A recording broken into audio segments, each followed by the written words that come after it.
इसलिए ये चीज़ ध्यान रखना कि ability is nothing without opportunity. अवसर के बिना योग्यता का कोई महत्व नहीं होता है, इसलिए हमको अपॉर्चुनिटी को मिस नहीं करना है। अवसर निकल जाने के बाद आपकी योग्यता, आप देख मैं बताऊं आपको एबिलिटी, एकलव्य का नाम सुना है आप लोगों को? yes. वो कैसे भी कारण रहे हो, लेकिन वो एक धनुर्धर दूसरा भी है अर्जुन, उसको आप जानते हो। एक धनुर्धर दूसरा और है कर्ण, उसको भी आप जानते हो। तीनों धनुर्धरों को जानते हो। महाभारत में युद्ध होता है और सिर्फ 2 योद्धा लड़ते हैं, कर्ण और अर्जुन। एकलव्य तो नहीं लड़ता है। तो क्या मिस हुआ उसमें? अपॉर्चुनिटी मिस हुई। उस अपॉर्चुनिटी को चाहे मिस किया, मिस करवाया गया किसी के द्वारा, लेकिन बात ये रही कि उस महाभारत के एक महान धनुर्धर के रूप में वो अपनी जगह जब बना पाता जब उसमें शामिल होता। एक और भी योद्धा था बर्बरी, अगर आप लोगों ने सुना हो, जैसे खाटू श्याम जी घाट जब पहुँचते हैं उधर के भी लोग होंगे, तो वो भी एक बड़े धनुर्धारी थे। और ऐसा है कि महाकाव्यों के अनुसार अगर माना जाए तो वो एक दिन में ही सारी महाभारत को खत्म करने की क्षमता रखते थे। एक दिन में ही सारी महाभारत को खत्म करने की क्षमता रखते थे। ऐसे ऐसे लोगों के प्रसंग हैं। बट प्रॉब्लम क्या है? अपॉर्चुनिटी नहीं मिली। क्या नहीं मिली? किसी को ईश्वर ने नहीं दी और किसी को गुरु ने नहीं दी। समझ रहे हो? किसी को अपॉर्चुनिटी किसी गुरु ने नहीं दी। वो अपॉर्चुनिटी अवसर ही तो होता है। वो अवसर या तो एकलव्य के पास गुरु की वजह से नहीं मिला, और वो बर्बरी को वो गॉड की वजह से नहीं मिला, भगवान श्री कृष्ण की वजह से नहीं मिला।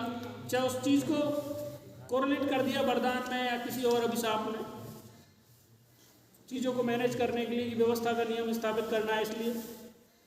लेकिन एक बात बताओ, इन सब चीज़ों में एक चीज़ तो क्लियर होगी कि योग्यता दिखाने का मौका ही नहीं मिला। तो ability is nothing without opportunity. अवसर के बिना योग्यता का महत्व नहीं होता है। अटल जी का कल एक उद्बोधन था, मैं भूल गया था मेरे स्पीच में।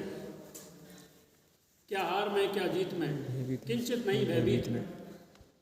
क्या हार में क्या जीत में किंचित नहीं भयभीत में। जो भी मिला करते तो पथ पर, ये भी सही वो भी सही, वरदान नहीं मानूंगा, वरदान नहीं मांगूंगा, हार नहीं मानूंगा, हार नहीं मानूंगा।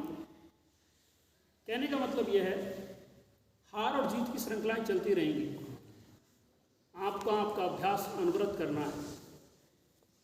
हार जीत की जो श्रृंखला है उसके बीच में आप रुको मत। आप अपने आप का किरदार ऐसे बढ़ाते चलो, क्योंकि जो जीत से सीखते हैं, हार से उससे 2 गुना सीखते हैं। हारने के बाद हमें पता चलता है कि हम हारे क्यों और वो जीता क्यों। ऐसा नहीं है, 1.5 गुना आदमी ज़्यादा सीखता है जब वो हारता है। ये निश्चित तौर पर ये चीज़ है। लेकिन अगर वो सीखता है जब, इसलिए गलतियाँ करो, गलतियों का सुधार करो। और बाकी चीज़ें हम यहाँ देख ही रहे हैं। बाकी ये है कि आप लोग जिस भी फैकल्टी में हो, चाहे एग्रीकल्चर हो, चाहे BA हो, रेस्पेक्टेड फैकल्टी है। कोई सी फैकल्टी है, ग्रेजुएशन हो, BA, कोई भी बंदा BA कर रहा हो, BSc कर रहा हो, एग्रीकल्चर से BSc कर रहा हो या कुछ और, सारी फैकल्टी रेस्पेक्टेड है। लक्ष्य आपका डिसाइडेड होना चाहिए।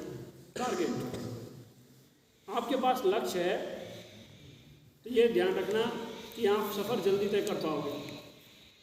और अगर आप चौराहे पे खड़े रह गए, इधर जाना है कि इधर जाना है कि इधर जाना है, उसमें वक्त लग गया, तो निश्चित तौर पर हम हो सकता है कि थोड़ा बहुत रास्ते में चलें फिर चौराहे पे आ जाएं। इसलिए आपका जो ये आज का जो समय है, आज आप युवा हो, आज आपके पास एक अच्छी हेल्थ है, एक अच्छा मेंटल है, बैलेंस है, ये करना ही होगा। ये धीरे धीरे घटता जाता है, धीरे धीरे घटता जाता है। जैसे जैसे उम्र बढ़ती है तो अपने आप में आपकी जो नवीनता है वो धीरे धीरे कम होती जाती है। आपके विचारों का जो प्रवाह है, आज जिस तरीके से आप सोच पा रहे हो, आज जिस तरीके से दौड़ पा रहे हो, ऐसा कल तो नहीं कर पाओगे। क्योंकि एक सीमाएं हैं हर चीज़ की, या तो उम्र की सीमाएं या जिम्मेदारियों की सीमाएं। ये सीमाएं आपके पास आने लग जाएंगी, स्पेशली होता ही है। आज आप जो लड़कियां हैं, ये व्यवहारिक सत्य है कि कुछ दिनों के बाद माँ बाप शादी के बारे में सोचना तय कर देते हैं। आप लोगों की जो इच्छाएं हैं वो लक्ष्य हैं, लेकिन आपके पास अगर लक्ष्य होगा तो आप निश्चित तौर पर, और उस सफ़र पर आप चल रहे होंगे, तो आपके माँ बाप आपको कभी नहीं रोक पाएंगे। ऐसा ही लड़कों के बारे में, किसी के लिए अलग नहीं है, लेकिन आपके पास अगर लक्ष्य है तो निश्चित तौर पर आपकी पढ़ाई को कोई भी नहीं रोक पाएगा। उस लड़की ने एग्जाम्पल दिया छोटी सी चिड़िया का। आप सोचिए, एक छोटी सी चिड़िया की वजह से समुद्र को सुखाना पड़ा, समुद्र को सूखना पड़ा, मतलब बड़ी बात है। एक चिड़िया अपनी चोंच से समुद्र का पानी खत्म कर सकती है क्या? नहीं कर सकती ना। ये चिड़िया भी जानती थी। क्या वो जानती नहीं थी? क्या वो चिड़िया नहीं जानती थी कि मैं इस चोंच से इस समुद्र के पानी को, लेकिन उसने उस समुद्र के अहंकार को चुनौती दी। एक बात ध्यान रखना लाइफ में, सामने कोई कितना ही बड़ा क्यों न हो, कितना ही शक्तिशाली क्यों न हो, और आप अपने आप पे कमजोर मत होना। सिर्फ उसके सामने खड़े हो जाना।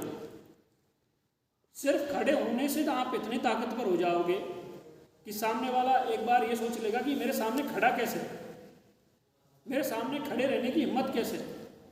एक समुद्र के सामने जब एक छोटी सी चिड़िया अपनी चोंच लेके खड़ी हो गई